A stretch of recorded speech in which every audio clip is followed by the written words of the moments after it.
Well, greetings, Boise State fans. Welcome on in. Happy Wednesday to you here at Bronco Nation News live at bronconationnews.com. Broadcasting on all the social media channels today, Facebook, Twitter, YouTube of Bronco Nation News, but also greetings to the viewers on the KTIK 95.3 The Ticket Facebook, YouTube, and Twitter pages as well, because we've got voice of the Broncos, Bob Behler, gracing us with his presence here for a few minutes this morning as we kind of put a bow on the basketball season. Bob, thought you'd be a perfect person to help us do this. Obviously, you saw every second of every game this year, and certainly, a tough ending against Memphis, the way it ended. But overall, I think you have to be pleased with the season if you're a Boise State fan.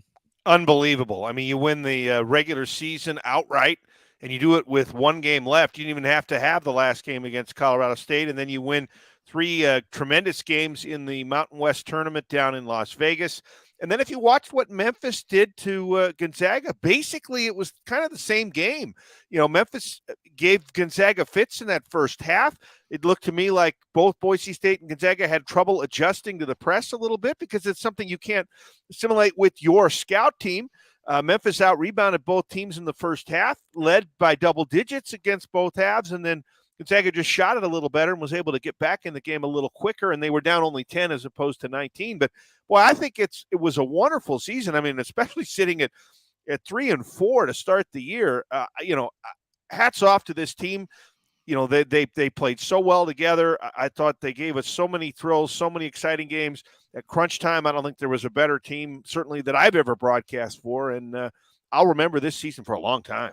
Well, get your questions in, your comments in for Bob. He's got a couple minutes here to take any of your questions on this season that just finished, what the roster might look for going into next season as well. Quick thank you, rowpaint.com, the official paint and coatings company of Boise State Athletics, power and people, pride in painting.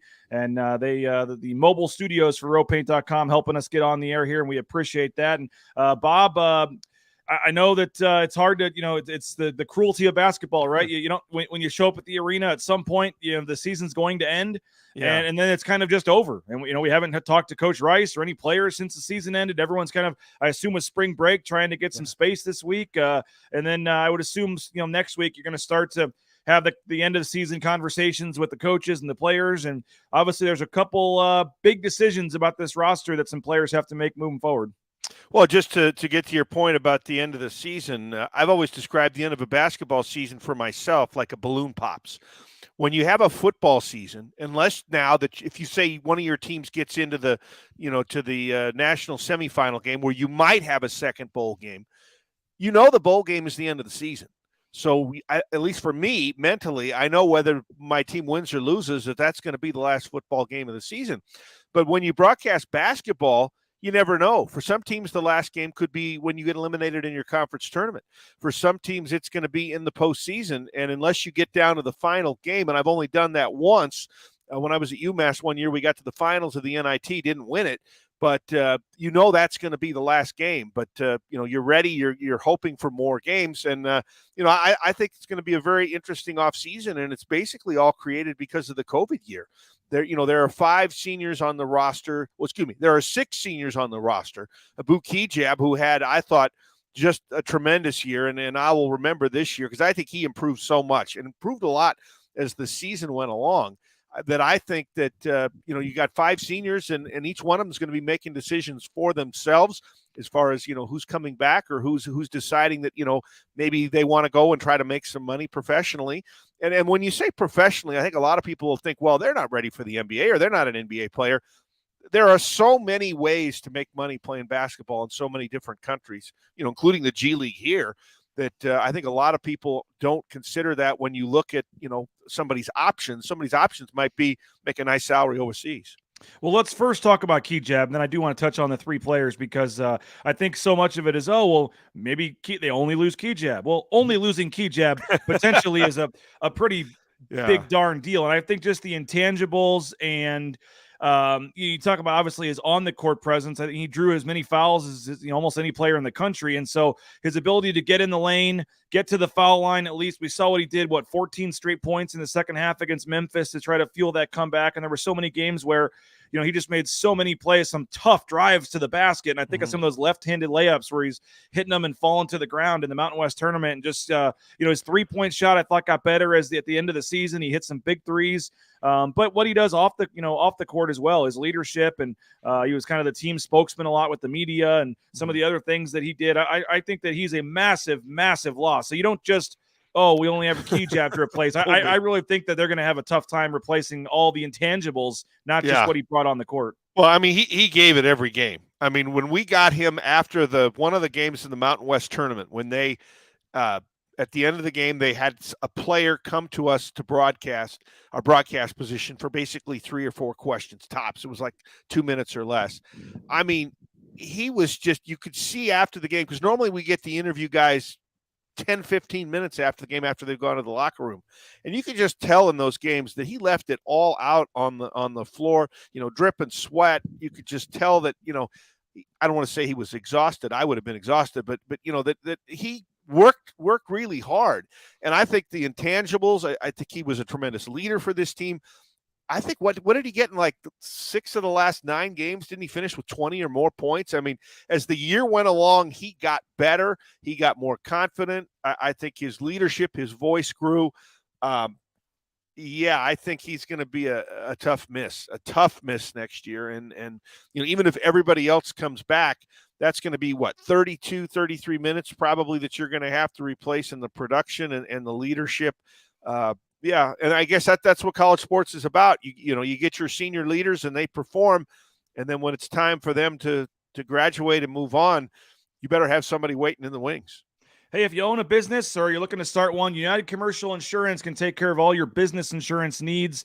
Brandon Meinert's a big Boise State fan, local guy, but he can write policies in 44 states around the country. So they make business insurance easy. So even if you own a business, give him a call. I bet you they can get you a better rate. So don't waste any time now if you're looking for business insurance. UnitedCommercialInsurance.com. They make business insurance easy. And if you're looking to get into the trucking industry as well, Transportation Compliance Service, they can take care of you. They're signing up 50 to 70 new clients today. So if you're looking for a new career change or just a fresh start, and if you ever thought about being a truck driver, they can help you every step of the way, get you out on the road, get you those permits, and get you towing that first load quickly. So again, another Meridian-based company, but they work nationally. So they just signed up Warren G, the rapper, Bob, to get him set up on his tour bus. So they're working with celebrities now, and they can help you too.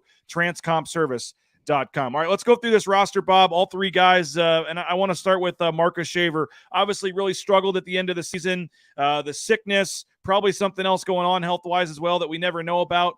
He took a tumble at the end of I think it was the end of the first half in the Wyoming game where he hurt his hip, landed, and then I think he landed again in the Memphis game too. Yeah. So his production may have dropped, but I think, I don't think it was the fact that he lost touch on his shot. I think he was hurting and was a gamer. I agree obviously with that, had BJ. So many big shots during the season. The 4 game-winning shots or game-tying shots in the final minute.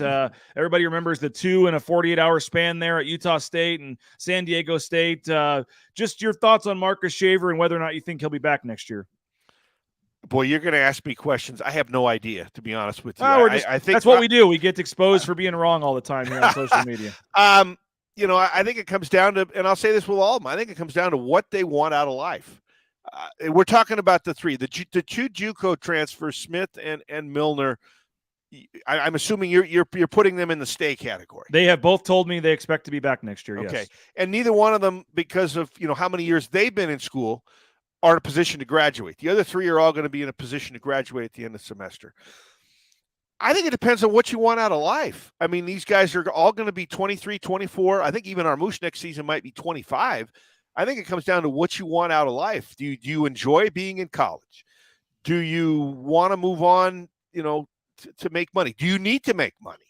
I would think that neither, and again, I don't know, because they transferred with all the rules, whether they would be eligible to go in the transfer portal and play as a grad transfer for somebody else, but I would kind of find that hard to believe that they would do that. So I think it comes down to, do they want to move on with their life and make money, or do they want to, stay in college for one more year? I think they can only answer that themselves and, with their family. I don't know any of them well enough to know what would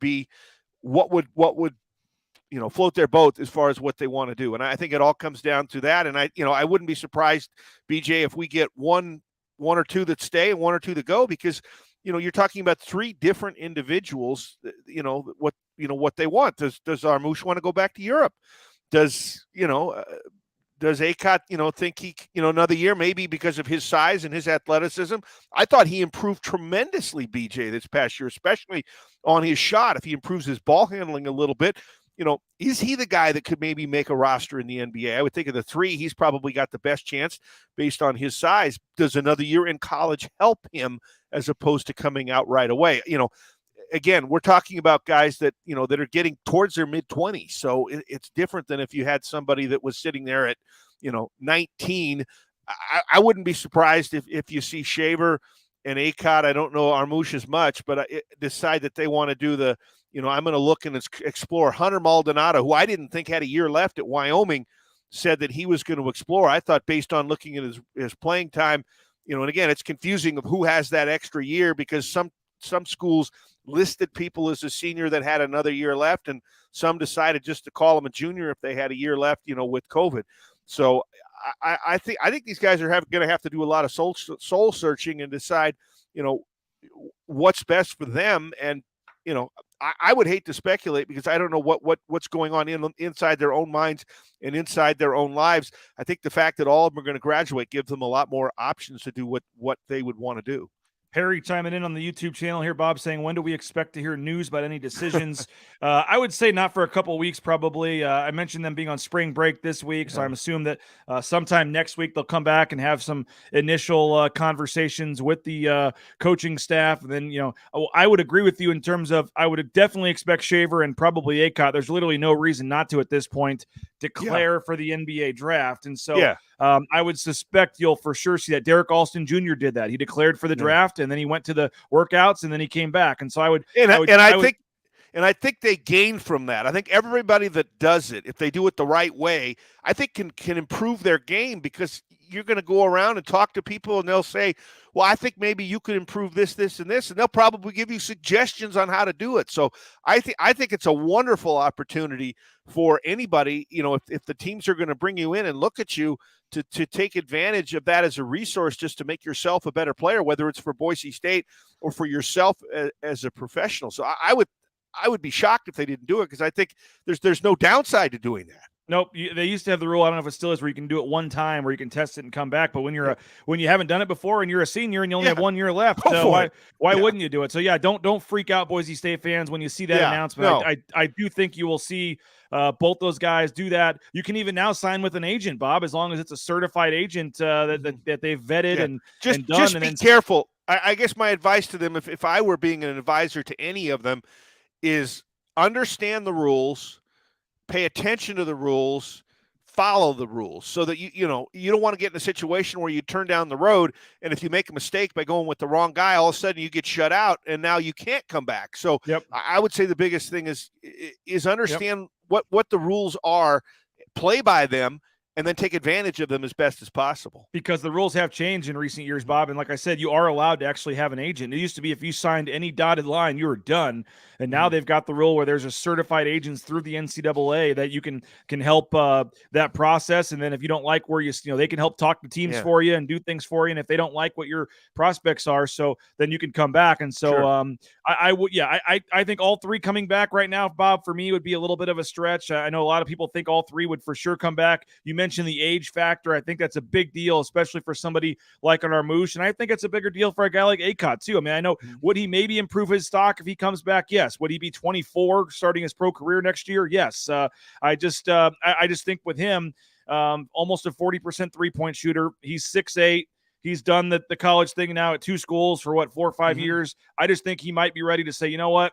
I'm going to get paid somewhere. I'm ready to cash in. And you couldn't blame him if that's what he decides to do. I think Shaver is more likely to return, in my opinion, just because I don't know what long-term, he's got a chance to play overseas somewhere, but I don't know what his, USA basketball career is. And if he's got a chance for another year to play in front of his family and have a chance to play here in the U.S., I think there's a chance that he would take that. But again, I would expect everyone to declare and then maybe come back. And I think Armouche is kind of the wild card for me. I got him kind of at 50-50 along with Acott, just because he's older.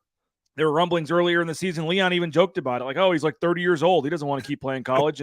But I think some things maybe personally for him have changed, and maybe just with Boise State, maybe there's a chance that he could stick around for a year. Well, the other thing for him, do you want to go back to your home country? Do you like staying in the United States? I mean, there's a lot of, as I say, most of the questions that people are going to have to decide on are personal. And you may have three different, if you ask each of the three guys to rank what's important to them, I would think that you're probably going to have a different order for all of them. Bob, somebody's asking if the arrival of Nganga will affect any of the decisions. What do you think of that? I would think no. I mean, that would be my opinion, that no. I think everybody's going to make a decision based on themselves, not who else is on the roster. And I don't know. I wouldn't think that maybe each of the three guys' decisions would affect each other. I don't know how tight they are, amongst themselves. But I don't know, like BJ, when I've taken another job and moved on, I was single the time I moved out here, and was single when I moved from Bucknell to UMass. And, you don't ask a lot of people. So I would think it's all going to be based on, what they, and then when I say the people you ask, it would be your family, people who are tight with you, what your things are. So no, somebody that's not here, I would find it hard to believe that decision would affect what somebody's going to make a plan that will basically literally affect, their life's going to take a major turn, whether they stay or go. Hey, quickly want to say about Boise Dentistry Co. Those are my kids there on the screen, made the switch. I know the dentist isn't always a fun thing, but Dr. Chris Meinert, big Boise State fan. He'll talk sports with you while you're in the dentist chair there. BoiseDentistryCo.com. They got locations all across the Treasure Valley. So if you're looking for a new dentist, make the switch there. And the Blue and Orange store as well, blueandorangestore.com. Got the spring game coming up in a few weeks. Get out there to the Blue and Orange store. Get that new Boise State gear, or you can get it online, blueandorangestore.com. They're donating the prizes for the March Madness Pick'em pool that we're doing, Bob. They're also, for our golf tournament, going to be donating some gift cards for the winners there. We're almost out of time here, Bob, but we did have a couple of quick ones coming in. Dennis wants to know what red shirts he says that can start next year. I don't know about start, but what's your take on the red shirts sitting out? I've always thought that when you say start, I think that's tough. Contribute, I think, is a better word to use. Get in the rotation. I like what I've seen out of all of them. I think that, we had 4 red shirts, and they kind of had their little 2-on-2 game out in Seattle, which I thought was kind of fun to watch. Yeah. But I think Keene can shoot it. I think if there were no, like, red shirting, I wouldn't have been surprised if we saw a couple of them help Boise State. Keene would have played. Yeah, Keene would have played. But the minutes he's going to play, was it worth that? Would have been worth? No. Coach Rice made the right decision. But if you're here for, let's say, 5 years and there's no red shirting and you can play as much as you want, I think, and it probably would have helped the team. It would have given them a little more depth, especially when Acott got hurt. I like what I see out of Young too. I mean, I think he's athletic. I think he's probably maybe needs a little more experience, but no, I was impressed with the group of redshirts this year. But can they be what the guys that would be going out the door would be to start off? I think to expect that would be foolish. Derek says, wouldn't be shocked if Nganga only plays limited minutes next year. Hutch needed 2 seasons to marinate, and he ended up being the greatest player in Boise State history. And they said, don't debate this, Bob. But he's making a joke there about Hutchison. But no, and then Jordan was saying, intrigued by who comes back, how that will affect the playing time and the roles. I don't know for sure if everyone comes back. I still think you have a Pryor or a Pavle or one of those kind of guys that may, I don't know for sure they're all coming back. You never know in this day and age with the transfer portal and stuff. I will say this about Nganga, Bob. I think he's an intriguing guy, but I agree with Derek. I think his expectations need to be tempered a little bit. Yeah, he's not necessarily he's not a one and done type player. I think a lot of people, he's the highest ranked player ever. I think they're going to expect him to come in and average 20 points a game and start right away. And let's be honest, Tyson Degenhart kind of raised the bar for freshmen coming in right away with what he did. So I think Nganga has a chance to be a great player, but I think you need to give it some time. Well, and then also in the COVID years where a lot of guys got extra time, if you look around college basketball, I think there were fewer freshmen than ever before that were playing because there were more seniors that decided to stay. In our league, Degenhart, had the corner of the market on the freshman of the week. Not to say that he wasn't really, really good, because he was, but, a lot of times, especially teams at the bottom of the standings would have, freshmen that get onto the floor, and we didn't see a whole lot of it. So I think, until somebody's here, it's tough to tell exactly how they fit into college basketball. I think, on paper, he looks like a great pick, but I think it's unfair to somebody new coming in. Like, I think Keene's going to be good, but he redshirted last year. So I think to expect somebody to come in and score 20, I mean, I guess we all can't have like Duran for Memphis that you expect to be the leading scorer. Yep, and I'll leave folks with this. Someone, one of the coaches, somebody that's watched a lot of practices, told me, and I think it said something similar to you, Bob, that describing R.J. Keene as a, quote, more athletic Justinian Jessup. Mm-hmm. So I'm not saying a better Justinian Jessup, but I'm saying a shooter and an athletic guy and has similar body size at 6'6", 6'7", that can shoot over people. He is right-handed, but I think Keene does have a chance to be a big player for this program. I think, and if you'll remember, BJ, Justinian Jessup got a lot better as his career went along. Yep. He was a lot better as a senior than he was as a freshman. So, I think that's a good comparison. I think plays a similar position. If he can duplicate what Justinian Jessup did here, go to the bank with that. That'd be a good career. Well, appreciate your time, Bob. A busy day for both of us, but maybe after spring ball here in a couple weeks, we'll try to get you back on again and wrap up spring ball and see if there's any new basketball news. But was great hearing you on the airwaves this year with Abe, and then disappointing that another season has come to an end. But there's going to be plenty of stuff to talk about here moving forward, and we appreciate you coming on. I had so much fun this year. It was outstanding. And again, congratulations to the Broncos for such a great year. Well, there he is, Bob Behler. We appreciate him for coming on. Quick reminder to save the date for the Bronco Nation News Golf Tournament. It's going to be June 3rd out at Timberstone Golf Course in Caldwell. We'll be having the registration here starting in the next week or two, so be ready for that. June 3rd, it'll be a 4-person scramble. We got some special guests coming out. Really looking forward to that. Maybe we can coerce Bob into helping MC the Q&A or something. We'll have to see what we can do. But June 3rd, appreciate it, guys. Have a great rest of your day, and we'll talk to you later. Bronco Nation News, BroncoNationNews.com.